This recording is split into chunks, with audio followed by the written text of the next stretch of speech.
Hi everybody, my name is Hannah and this is Pepper and Pine, and today I want to share with you how I am putting together one of our nature units for the spring, and this one specifically is just on bees and honey.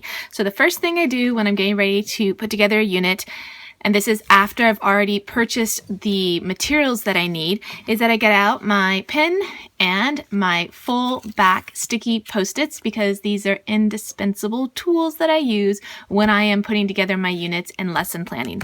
Now I also have a composition book here that I will be using to write in our unit studies. I usually do this on the computer. I am in transition between two computers, and this just seemed like an easier way for me to go about it for this part of the year. All right, so first I want to show you some of the materials that we have for this unit, and then I'm going to show you how I actually lesson plan.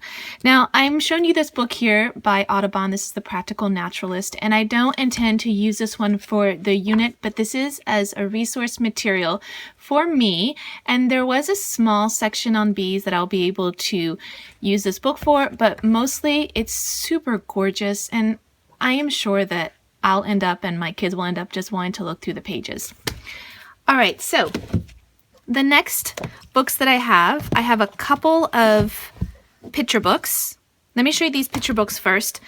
I have The Prairie That Nature Built, which does not have to do with bees, but it is a really beautiful picture book that you could read in a day, or you could read multiple times during the unit. It's really beautiful, and I wanted to include it here, not just in our other upcoming units on backyard nature and woodland nature. I wanted to also include it here because it is really beautiful, and we own this, so it's easy for us to pick this up and read it throughout many of our units.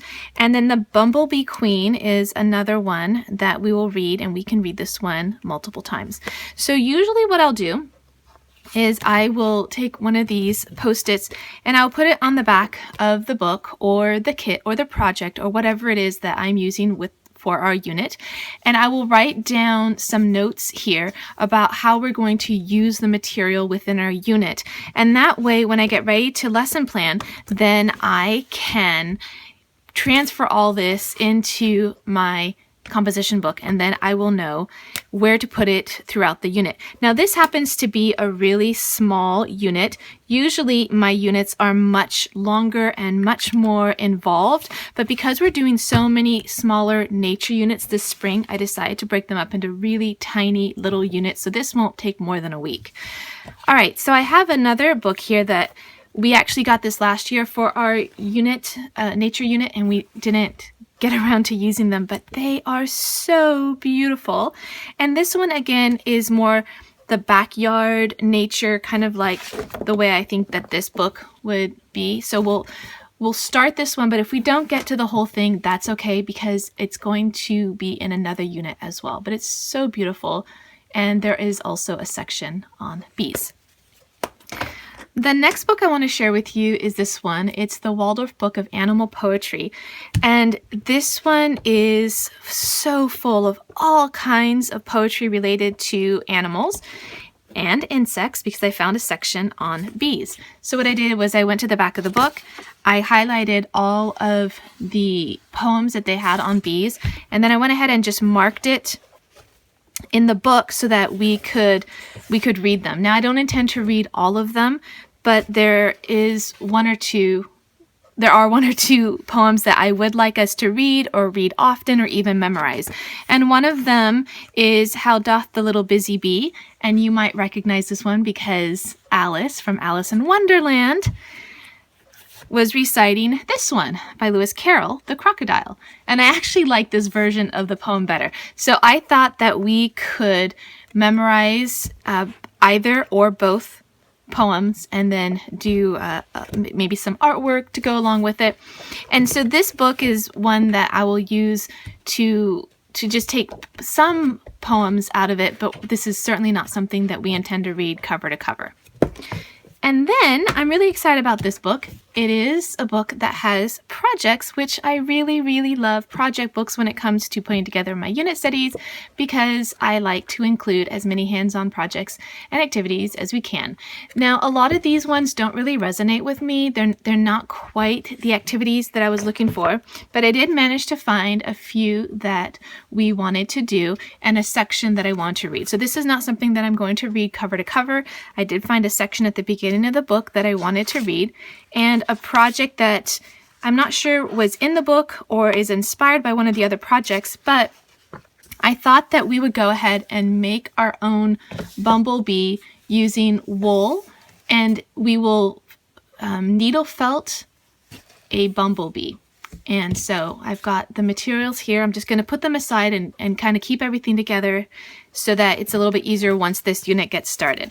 And we'll only make one. This is a great project that we can all work on together, since you can see that somebody can work on the head and the thorax and the abdomen, and so this will be a nice project for us to do.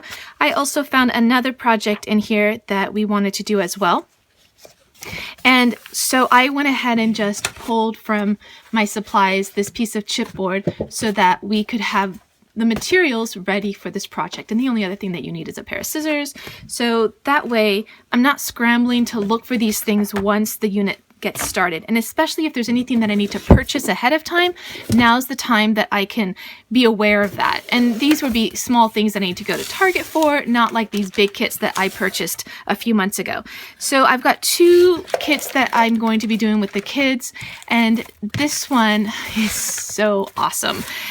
This is a honey tasting kit, which is super, super cool. I mean, I tend to collect honey from different places when we travel, and I especially like to get a real flavor of the area. And now this kit actually does all the work for you. It's such an awesome kit. We've already done it once. We're going to do it again, and I can't speak highly enough about this kit. It comes with 4 different flavors of honey they're all natural. They haven't been, flavor hasn't been added to it.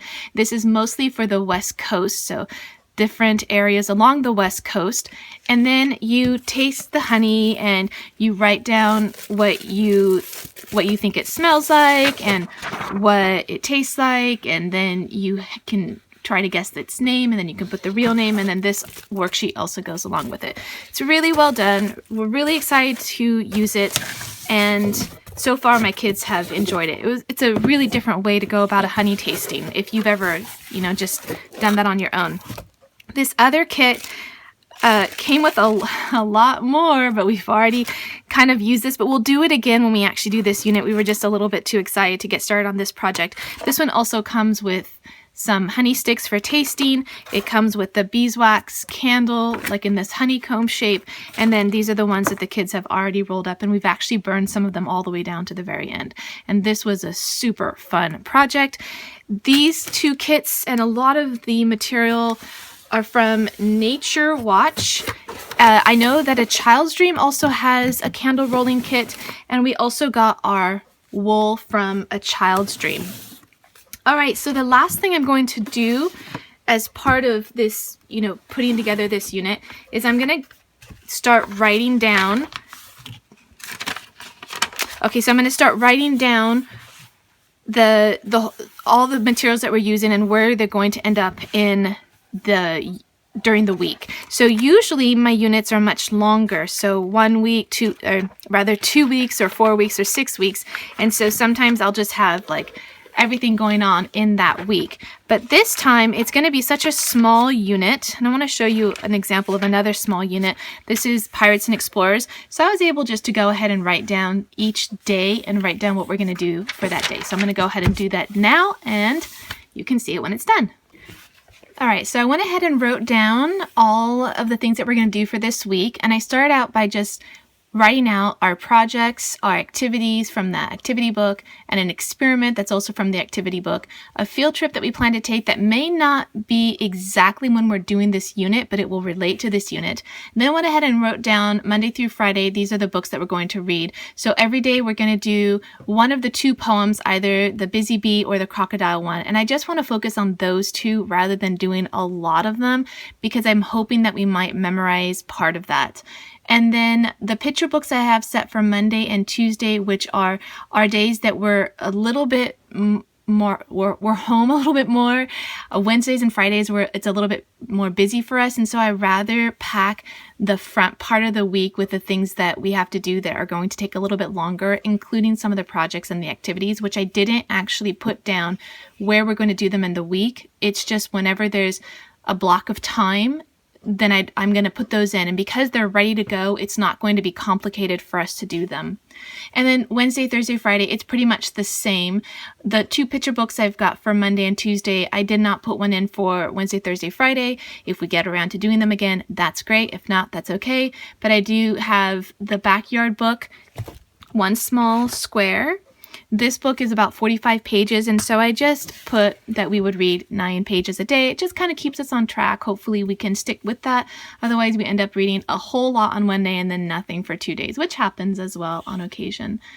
And that finishes out the week. I do have a drawing here that I was hoping that we could do the crocodile drawing for the poem. I did that years ago with my kids as a chalk drawing. I'm not sure that I'll do as a chalk drawing for this one. I might just draw it maybe with pastels, and then the kids can copy what I do. So that is on the lesson plan. We may or may not get to it, but at least it's all done, and I've got all of the materials together.